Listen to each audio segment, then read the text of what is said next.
Bonjour chers élèves, bienvenue dans cette nouvelle séance d'économie générale et statistique.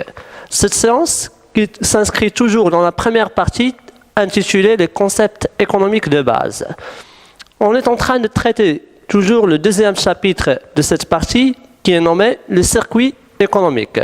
Je rappelle que vous avez traité pendant le premier chapitre la notion du marché, les composantes du marché et aussi les typologies du marché. Lors de la première séance, on avait d'abord, je rappelle d'abord les objectifs de la séance, du chapitre. Donc, il s'agit de construire premièrement le circuit économique de manière détaillée et ensuite d'établir le tableau des emplois ressources pour chacun des agents économiques. Je rappelle aussi le plan du chapitre. On avait défini lors de la dernière séance les agents économiques, les flux et les opérations économiques et on avait commencé les principes d'élaboration du circuit économique. Et on va finir ensuite par une récapitulation.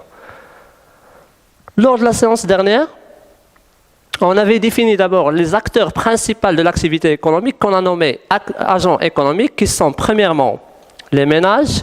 Il s'agit donc d'une cellule homogène composée d'un ou de plusieurs individus qui consomment les mêmes revenus à des fins pour des fins de consommation bien sûr ou d'épargne. Deuxièmement, les sociétés non financières qui sont des unités qui ont pour objectif la combinaison de facteurs travail et de facteurs capital afin de produire des biens ou des services destinés à la vente.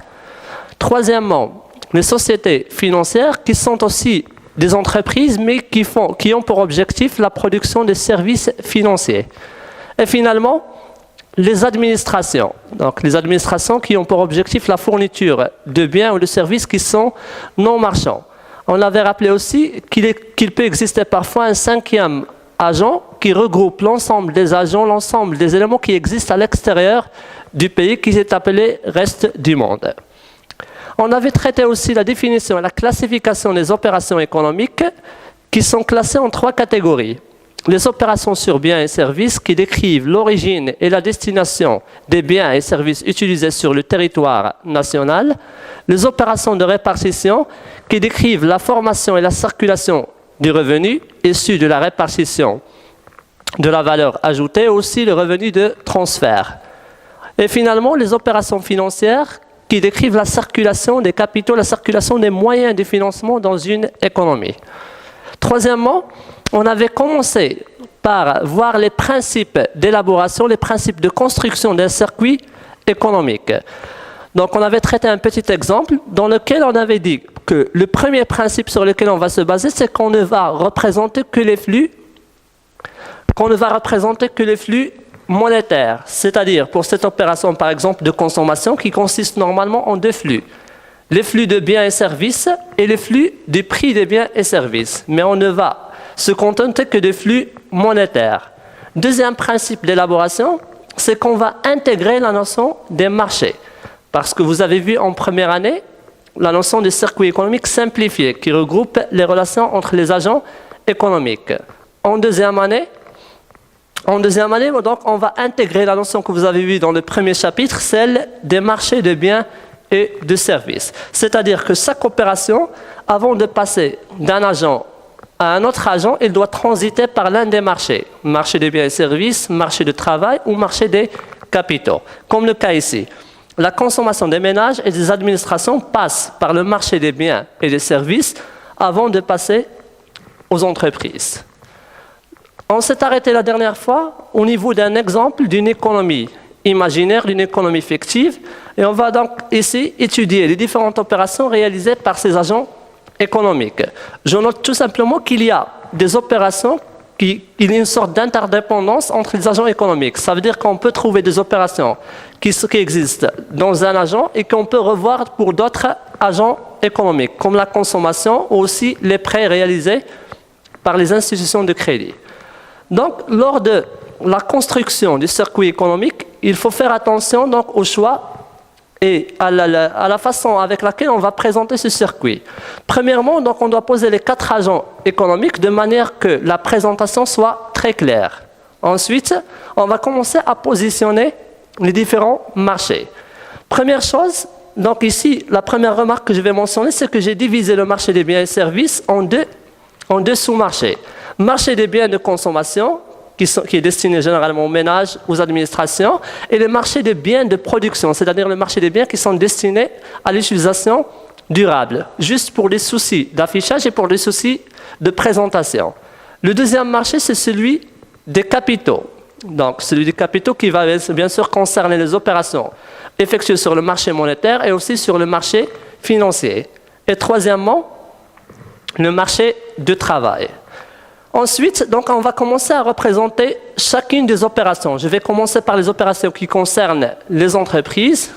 Premier exemple, la production des biens de consommation qui sont vendus aux ménages. Donc, premièrement, l'opération concerne les ménages, mais aussi les entreprises.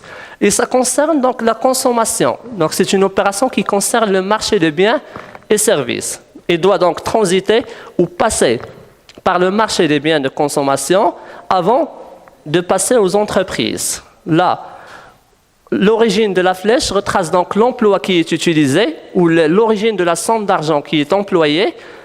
Et la flèche ici, la flèche entrante, représente les ressources ou représente bien sûr la destination de la somme d'argent. C'est-à-dire que le flux ici, donc la consommation elle est faite par les ménages, ce sont eux qui payent la somme d'argent et ce sont les entreprises qui vont recevoir au final cette somme d'argent. Deuxièmement, la deuxième opération, production de biens d'équipement. Il s'agit d'une opération de la même sorte mais qui est réalisée par les entreprises et pour d'autres entreprises. Par biens d'équipement, on veut dire donc les biens qui ont une utilisation durable et qui vont être réutilisés par d'autres entreprises.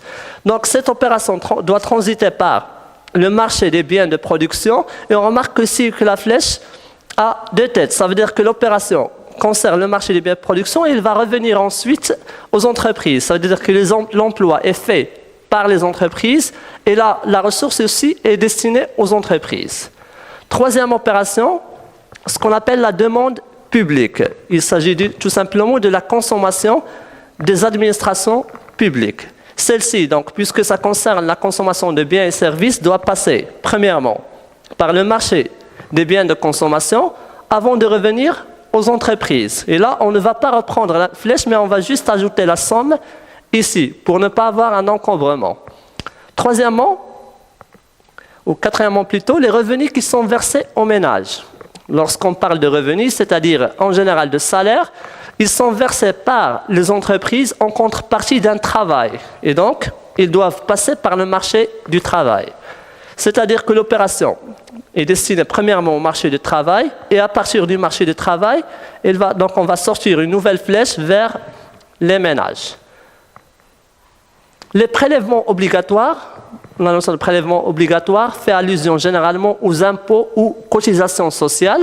Ils concernent les administrations. Ce sont les principaux agents qui collectent ces impôts.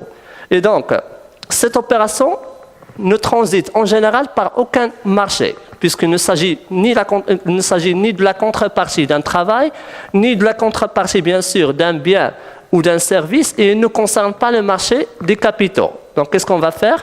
La flèche sort directement des entreprises à la destination des administrations publiques qui collectent les impôts.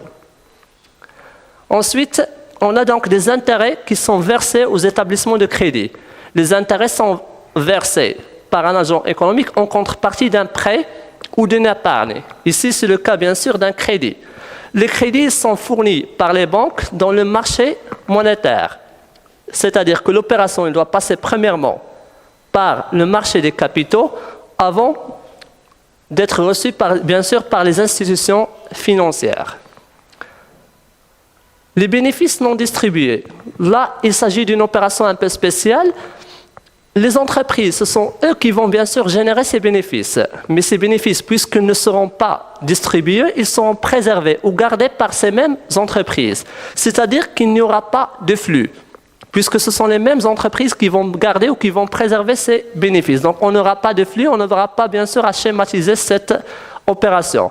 Mais ça n'empêche qu'il va figurer dans le tableau des emplois ressources, puisqu'il constitue en même temps un emploi et une ressource. L'émission des titres, par émission des titres, on veut dire que l'entreprise crée de nouveaux titres et les vend sur le marché des capitaux. Mais là, on n'a pas précisé le destinataire qui a acheté ces titres. Ça veut dire que cette opération ne va concerner qu'un seul agent, qui est les entreprises. Donc les entreprises, elles vont donc émettre de nouveaux titres et ils vont recevoir le prix de ces titres de la part du marché de capitaux. Ces titres peuvent être achetés ensuite par des ménages, par des administrations, par d'autres entreprises. Ensuite, lorsqu'on a bien sûr un déficit, c'est-à-dire un déséquilibre entre les emplois et les ressources, les entreprises peuvent recourir à des emprunts auprès des établissements de crédit.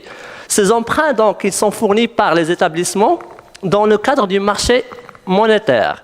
Ça veut dire que ce sont les institutions financières qui vont verser les prêts aux entreprises. Et ces prêts, ils doivent passer par le marché des capitaux, comme on voit ici. Donc, c'était l'opération, bien sûr, finale qui concernait les entreprises. Là, donc, on ne va pas reprendre le même travail. Donc, on a déjà compris le principe de représentation. Donc, de la même manière, on représente toutes les autres opérations qui concernent les ménages, comme vous voyez ici. Donc, les ménages, ils ont placé leur argent et aussi fait des dépôts auprès des banques. Donc, ils vont passer par les marchés des capitaux. Ensuite, ils vont passer aux institutions financières. Et en même temps, ils ont reçu les intérêts et les dividendes de la part des marchés des capitaux. Et aussi, ils ont payé les impôts aux administrations et ils ont reçu des revenus de transfert de 340 unités monétaires. De la même manière, on va représenter aussi les opérations qui concernent les administrations, qui ont fait premièrement un emprunt de 70 unités monétaires et qui ont aussi versé des intérêts en contrepartie d'un emprunt. Ces deux opérations passent par le marché des capitaux avant d'être reçues par les institutions financières. Donc, c'est comme ça qu'on élabore en général un circuit économique. Donc, je rappelle que vous devez premièrement essayer de schématiser ou de placer les agents économiques et les marchés de façon que le schéma soit très clair, puisque si on revient à la définition du circuit économique, il s'agit de quoi? Il s'agit d'une représentation schématisée qui est simplifiée de la réalité économique. Donc, il faut que le schéma soit très clair et que le flux représente bien sûr les différentes opérations. Ce même circuit donne naissance donc à deux types d'éléments. Donc, premièrement, à des emplois, ça veut dire à des utilisations des revenus, et deuxièmement, à des ressources, ça veut dire à des flux d'argent qui entrent. Donc, ces deux opérations, on va les représenter sous forme de tableau. Donc, un tableau qui est appelé tableau des emplois ressources. Donc, pour chaque opération, on va essayer de préciser l'emploi ou la ressource qui est faite. Donc, on peut le voir soit à travers le schéma, donc comme le cas ici pour les dépôts. Bon, je vais prendre une opération plus simple, le prélèvement obligatoire par exemple. La sortie du flèche représente l'emploi, donc il s'agit d'un emploi pour les entreprises, et l'entrée de la flèche représente la ressource. Il s'agit donc d'une ressource pour les administrations.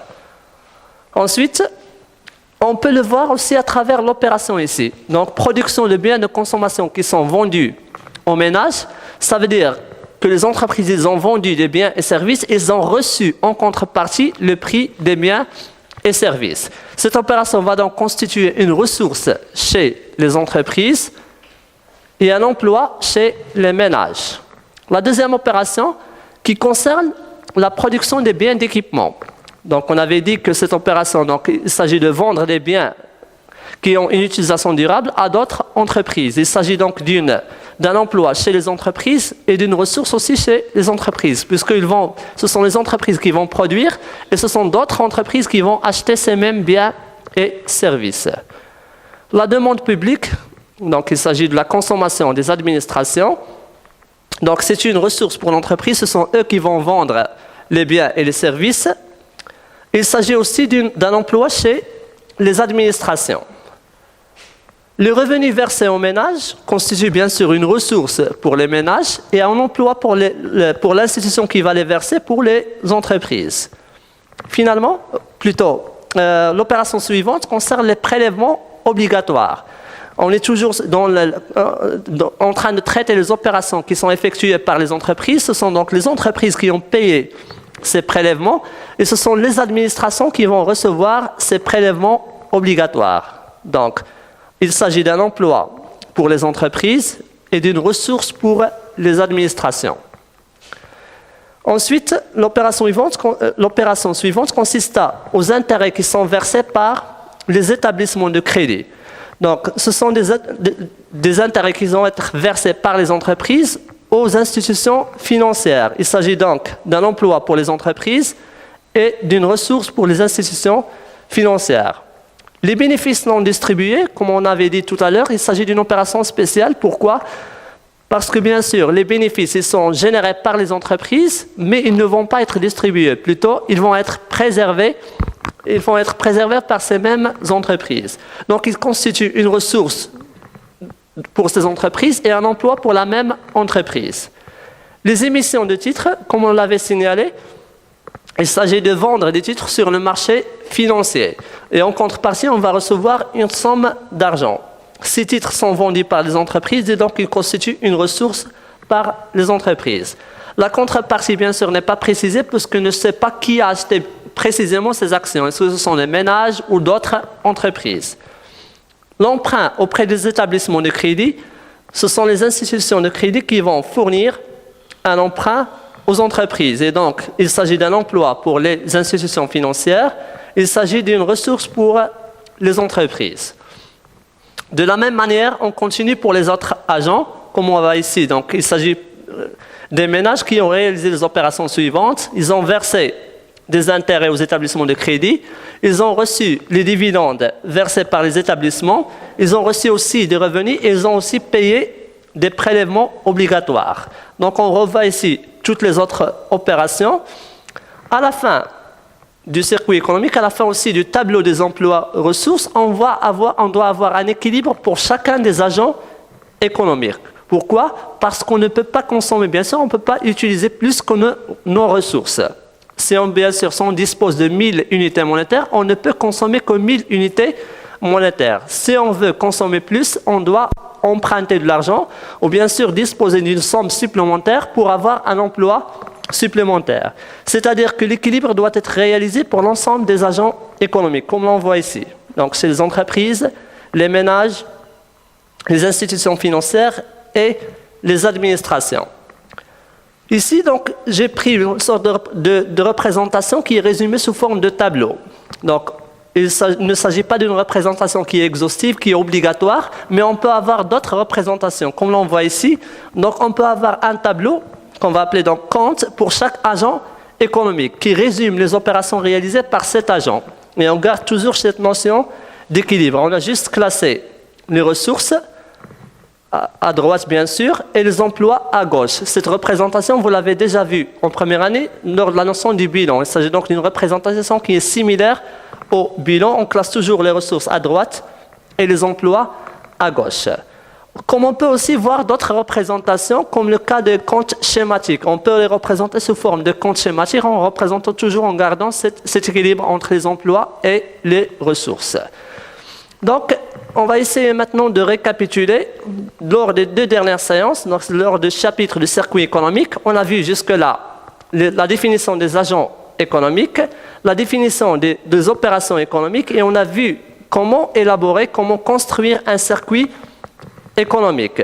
Et gardez bien sûr en tête que pour construire un circuit économique, on ne représente premièrement que les flux monétaires et deuxièmement, on doit représenter les différents marchés, les 3 marchés qui existent, qui sont le marché des biens et services, le marché du travail et le marché des capitaux. La représentation, bien sûr, doit être claire pour qu'elle soit lisible et pour qu'elle donne une idée sur l'économie qu'on représente.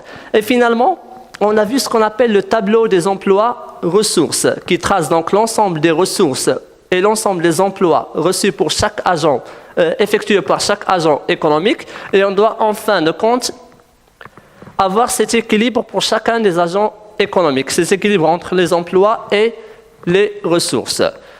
Pour situer un peu le cours, je vais revenir un peu au point de départ pour revoir le plan de la partie. Donc, je vous ai rappelé que vous avez traité lors du premier chapitre la notion de marché, sa définition, ses composantes et sa typologie.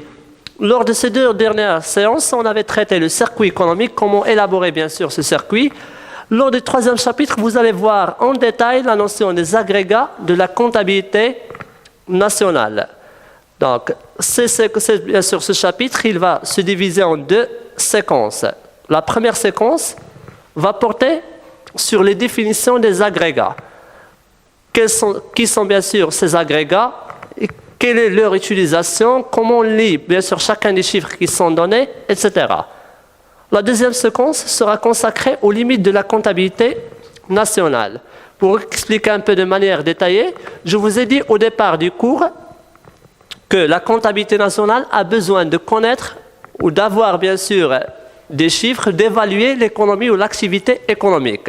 C'est pour ça qu'on a présenté d'abord l'activité sous forme de circuit pour connaître les différents agents et les différentes relations qui existent entre les flux.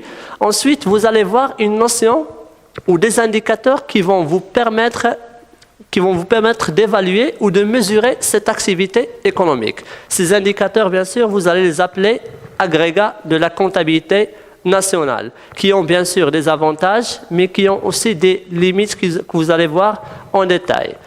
Ces indicateurs vous permettent de mesurer plusieurs éléments. Donc, vous allez suivre lors de la séquence prochaine le plan suivant. Premièrement, vous allez étudier les agrégats de la production. Deuxièmement, vous allez étudier les indicateurs qui permettent de mesurer le revenu. Troisièmement, vous allez voir les agrégats de la dépense. Quatrièmement, les agrégats de l'épargne. Et finalement, donc, on va essayer de voir la mesure de l'évolution de ces agrégats par l'indice simple. Donc, vous allez voir que cette classification qui existe ici est la même qu'on a vue dans le circuit économique, lorsqu'on a classé les opérations économiques. Ces opérations qui peuvent être classées sous forme d'opérations de biens et services, opérations de revenus et opérations de financement. Donc, cette séance, bien sûr, lors de cette séance, vous allez voir en détail cette mesure de l'activité économique et vous allez voir comment l'État, bien sûr, a une évaluation, une quantification de l'activité économique et comment, bien sûr, il essaie de voir l'évolution et il prend des décisions, bien sûr, pour prendre des décisions économiques. Je vous rappelle que la séance prochaine, ou le chapitre prochain, sera intitulé « Les agrégats de la comptabilité nationale » et ça sera le dernier chapitre de cette partie, les concepts économiques de base. Notre séance touche à sa fin. Je vous dis merci et à la séance prochaine.